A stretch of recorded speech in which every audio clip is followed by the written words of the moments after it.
Good evening, my friends. Let me begin tonight with a question. What if the only thing standing between you and everything you have ever wanted is not your circumstances, not your past, not your luck, but simply what you believe about yourself right now in this very moment?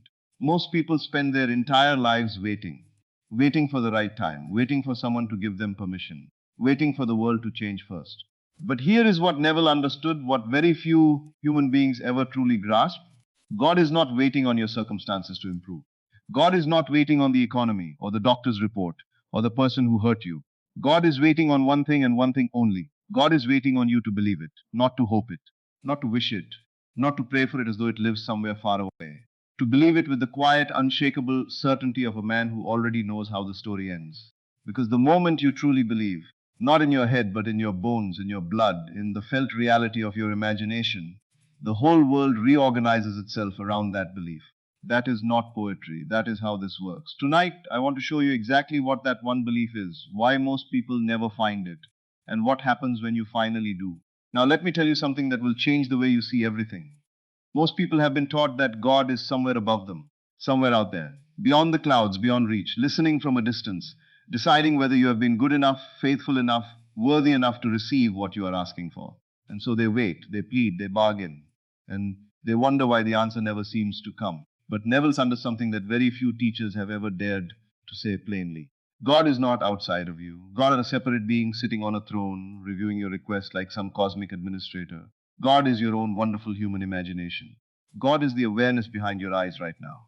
The very consciousness reading these words, that is where God lives. That is where God has always lived. This is not a metaphor. This is not poetry. This is the most precise and practical truth you will ever encounter. When the ancient text says, I am that I am, it is not describing someone else, it is describing you. The I am, that sense of existing, that raw awareness of being alive, that is God. And every time you attach something to those two words, every time you say, I am tired, I am unloved, I am broke, I am not enough, you are speaking the language of creation. You are telling God, which is your own consciousness, what to build next. And it builds it without judgment, without hesitation. It simply builds what you believe. This is why belief is the only language God responds to, not your words, not the length of your prayers, not the sincerity of your tears, though those matter deeply. What moves the law is the state you live in, the assumptions you carry quietly inside yourself from the moment you wake up to the moment you close your eyes. Those invisible beliefs are the instructions your consciousness is always following. So when people ask, why is God not answering me? The honest answer is this: God is answering you perfectly. Precisely, every single time. The life you are living right now is proof of that. It is the exact expression of what you have believed most consistently and most deeply about yourself and the world. The question was never whether God is listening. The question is, what have you been saying? And this brings me to something that most people never want to hear because it is uncomfortable, because it asks you to take full responsibility for the life you are living. But if you can receive it, truly receive it, it will set you free in a way that nothing else ever has. Most people pray from the wrong place. They kneel down, or they close their eyes, or they speak their desire out into the silence. And all of that is sincere. All of that comes from a real place of longing. But underneath the words, underneath the hope, there is a feeling.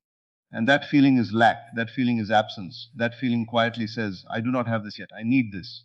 This is missing from my life. And that feeling, not the words, is what consciousness hears. Neville said it clearly. Prayer is not the words you speak. Prayer is the feeling you carry. It is the emotional state you inhabit when you turn your attention toward what you want. And if that state is rooted in wanting, in the awareness of not having, then what you are really doing is confirming the absence. You are making the lack feel more real, more solid, more permanent. And consciousness, faithful as it always is, reflects that reality right back to you. Think about how most people approach what they deeply desire. They focus on the distance between where they are and where they want to be. They measure the gap, they rehearse the problem, they remind themselves daily of what has not yet arrived. And they call this hoping, they call this faith.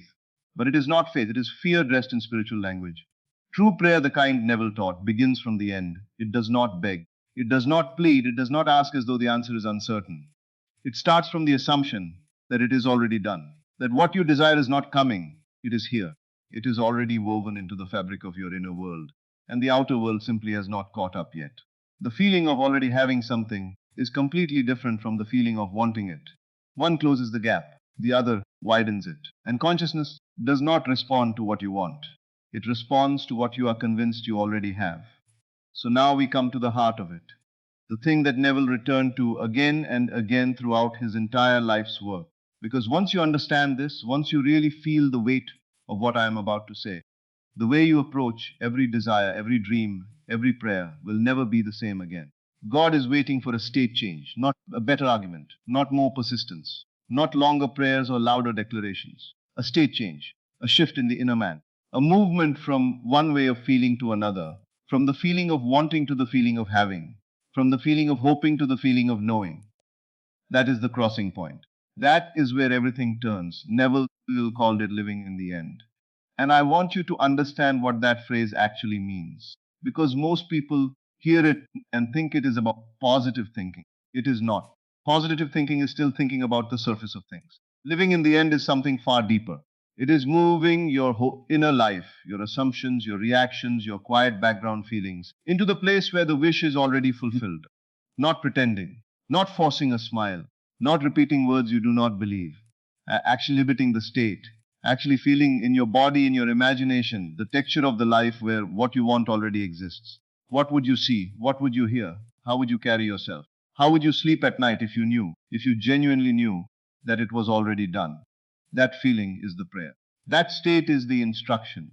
And the moment you can sustain that state, not for hours, not necessarily for days, but truly enter it, truly occupy it in your imagination with all the realness you can bring to it, something shifts, not in the world first, in you first, and then the world follows. This is why evidence is not required before the belief. This is why Neville was so insistent that you must feel it before you see it. Not because it is a test of willpower, but because that is simply how the law operates. Consciousness always moves from within to without, always from the invisible to the visible, always from the felt reality inside to the manifested reality outside. The outer world is never the starting point. It is always only ever the result. Now I want you to look at your life, Ramon, not with judgment, not with regret, just with honesty. Look at the relationships you have. Look at the work you do. Look at the way people treat you, the opportunities that come or do not come, the patterns that seem to follow you, no matter how many times you try to leave them behind. And I want you to consider this. None of it is happening to you. All of it is happening through you. Every person in your life is playing a role. But here is what most people miss. You wrote the role, not consciously, not deliberately, not with any intention to limit yourself, but through your assumptions, through the quiet, persistent, deeply held beliefs you carry about yourself and about the world. Those beliefs are the script. And everyone around you, without knowing it, without any coordination, is simply reading their lines. Neville used the image of a mirror, and it is the perfect image because a mirror has no opinion. A mirror does not decide what to show you, it simply reflects with perfect accuracy whatever stands before it. Your outer world is that mirror. It is not judging you, it is not punishing you, it is not random. It is reflecting back with complete precision the dominant assumptions you have been carrying inside. If you assume people cannot be trusted, you will find untrustworthy people everywhere you go. If you assume you are always overlooked, opportunities will consistently pass you by in ways that seem inexplicable. If you assume life is a struggle, then no matter how hard you work, the struggle will find a way to remain. Not because the world is cruel, but because the mirror is honest. And this truth cuts both ways. Because the same law that has been reflecting your limitations back to you, that same law, that same mirror, will just as faithfully reflect a new assumption the moment you change it. The mirror does not resist. The mirror does not remember. The mirror does not say, but you believed the old thing for so long. It simply reflects what is in front of it right now. This is why Neville, that taught, you do not fight your circumstances. You do not argue with the mirror. You do not try to rearrange the reflection with your hands. You turn inward. You change the assumption. You become, on the inside, the person for whom the desired reality is natural, normal, and already true.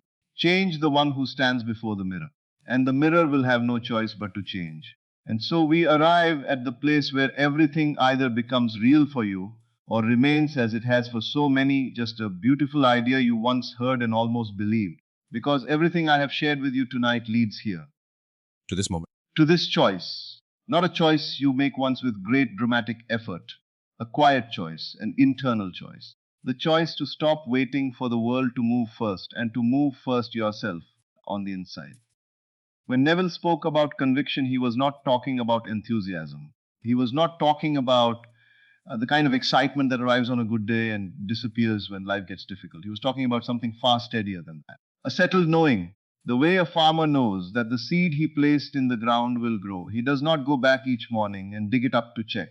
He does not stand over the soil and beg it to produce. He knows. And because he knows, he waits without anxiety.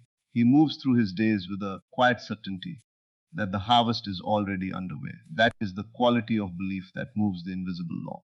And here is what most people do not understand about that moment: the moment true conviction arrives.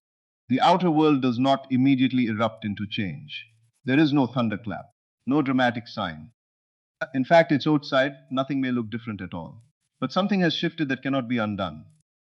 The instruction has been given, the law has received it. And from that moment, everything, every person, every circumstance, every seemingly random event begins moving into position to build the bridge between where you stand and what you have claimed on the inside. You do not need to know how. That is not your work. Your work is the state. The how belongs to the law, and the law has never once failed to find a way when the inner man is truly settled. This is what it means to believe before you see, not blind optimism, not ignoring reality, but understanding that the reality you can touch and measure right now is simply the harvest of an older planting. And you have already planted something new. The law does not debate, the law does not delay. The moment you truly believe, it has already begun.